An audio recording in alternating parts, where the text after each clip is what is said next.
اليوم ان شاء الله راح نشارك معكم فلون باتيسير ولا كما معروف بفلون المقاهي.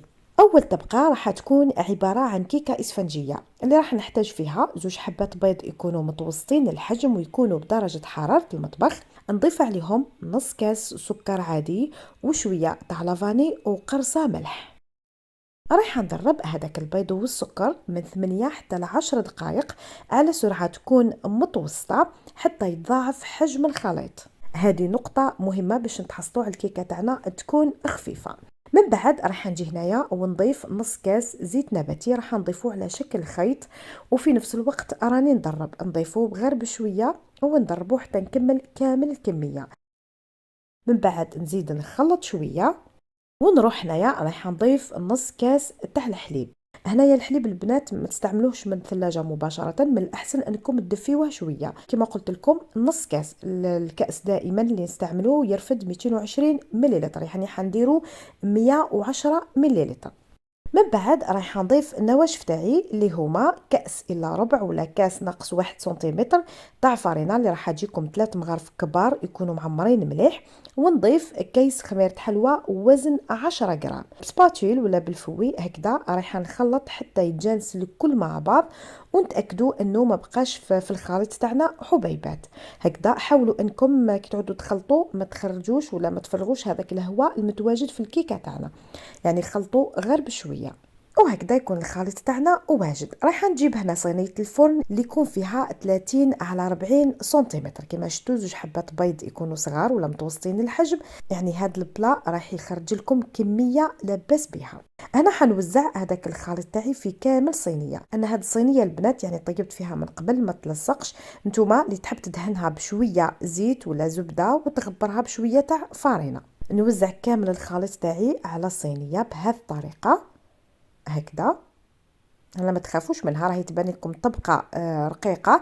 من بعد راح يزيد يضاعف حجمها في الفرن، وما نحتاجوش طبقه كبيره بزاف ولا طبقه خشينه، يعني نحتاجو طبقه تكون متوسطه باش تجينا سوا مع الفلون اللي راح نديروه ولا مع الطبقه اللي راح نديروها من الفوق. من بعد نخبطها شويه بهذه الطريقه وندخلها للفرن اللي يكون مسخن مسبقا، يعني قبل ما تبداو تحضروا في هذه الكيكه الاسفنجيه تكونوا شعلتوا الفرن تاعكم على 180 درجه. راح تدي معكم مده 10 حتى 12 دقيقه. بعد ما وجدت الطبقه تاعي الاولى هاي لكم كيفاش جات، راح نخليها بجيه ونروحوا نحضروا الفلون. هنا الفلون البنات ركزوا معايا مليح، هنا الفلون تاع المقاهي يديروا اطره حليب باطره ماء. انا راح ندير اطره ونص تاع الحليب بنص لتره تاع الماء، يعني اللي تحب تعملوا كمشروع دير اطره حليب بلتره تاع الماء. ونضيف هنا 200 غرام تاع الفلون اللي يكون بذوق الكراميل. كما ايضا تقدروا تعملوا الفلون اللي يكون بذوق الفاني وتعملوا له عطر الكراميل. وعندي كاس يكون معمر مليح تاع المايزينا ونص كاس تاع السكر العادي. هذه الطريقه البنات راح يجيكم الفلون تاعكم يعني فيه الكو تاع الفلون، ويجيكم احسن من اللي يتباع برا.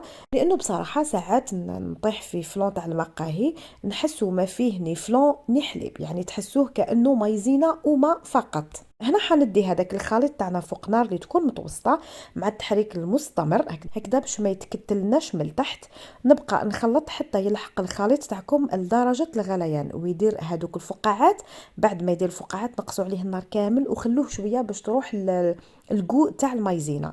من بعد نطفي عليه النار هكذا نزيد له تخليطه. هنا البنات انا يعني كنت واقفه عليه ونعس فيه. نتوما اذا خفتوا منه يكون دار لكم كتل ولا من الاحسن انكم تصفيوه هكذا باش يجيكم الفلون تاعكم صافي. ونروح مباشره نفرغه. انا كنت واقفه على هذاك الكريمه ولا هذاك الفلون تاعي، يعني متاكده انه ما عملش كتل من تحت.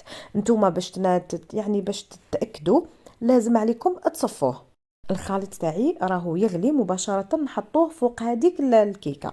هنايا ما تروحوش مباشره تدخلوه للثلاجه وهو سخون، خلوه حتى يبرد على خاطره. من بعد تدخلوه للثلاجه حيدي معكم 2 سوايع 3 سوايع، يعني حتى تخلوه يبرد مليح ويشد روحه. وفي الاخر راح نزينوه. هنا التزيين كما على بالكم فلون المقاهي يستعملوا له ديكوجيل كراميل.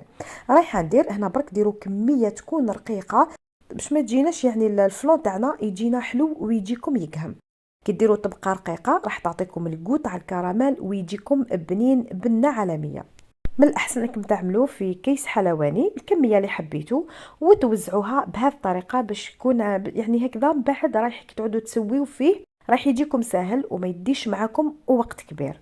وبسباتيل راح نوزعه على كامل الوجه هكذا. شوفوا البنات كي توزعوه بهذيك الطريقه يجيكم سهل وما تتغبنوش فيه، وتلقاو روحتكم اعطيتوا له طبقه رقيقه. من بعد هنا راح نعمل خطوط يعني كيما الملفاي. هنا البنات انا درت شوكولا بيضاء كنت ذوبتها وضفت لها شويه تاع الحليب سخون حتى تحصلت يعني شغل غاناش. انتم تحبوا تعملوا هكذا ولا تعملوا ديكوجيل ابيض ولا ايضا تعملوا شوكولا اتارتيني، يعني ديروا واش كان متوفر عندكم. هكذا نديروا خطوط رقيقه. الكيس تاعكم الحلواني حاولوا انكم تعملوا فيه ثقب رقيق باش ما يجيوناش هذوك الخطوط خشان ويجينا شكلهم ماشي شباب. هكذا من بعد نحكم ان كيردون ونروح ندي ونجيب بهذه الطريقه كما نعملوا الملفاي، على بالي هذه الطريقه كامل تعرفوها.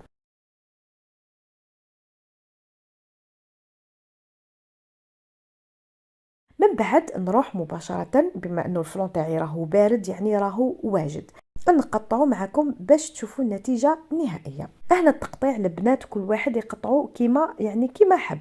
يعني اذا كنتوا تستعملوه المشاريع هاد الصينية راح تخرج لكم حتى ل 24 حبة، والسعر يدير من 50 حتى ل 60 دينار جزائري. هنا انا حنقطعهم يعني كيما الملفاي هكذا باش تشوفوا وتكون عندكم الصورة اوضح. بهذه الطريقه يجيكم الفلون تاعكم بزاف بنين وتحسوه انه فيه الفلون يعني كما قلت لكم مش كما ساعات نشريوه تحسوه غير ما ومايزينا. هذه الطريقه راح تجي بزاف بنينه سيرتو اذا كنتي حتحضريه لعائلتك ويخرج لك كميه ما شاء الله يعني تاكلي وتوكلي. هنا نقطع معكم حبه هاي لكم شوفوا البنات كيفاش يجي وما تخافوش راهو يترعد يعني يجيكم خفيف وبنين وفيه الكو تاع الكراميل ويجي سكر تاعو يعني سوا ما يجيش حلو يقهم. يعني وصفه بصراحه بزاف رائعه. وشوفوا هنا الطبقه تاع الكيكه الاسفنجيه جات سوا مع الكميه تاع الكريمه اللي تجي من الفوق. يعني روعة. نتمنى أنكم تجربوه بهذه الطريقة وتردوا لي الخبر في التعليقات. ما عليكم غير تستنوني في نفس الموعد وعلى نفس القناة، وفي أمان الله.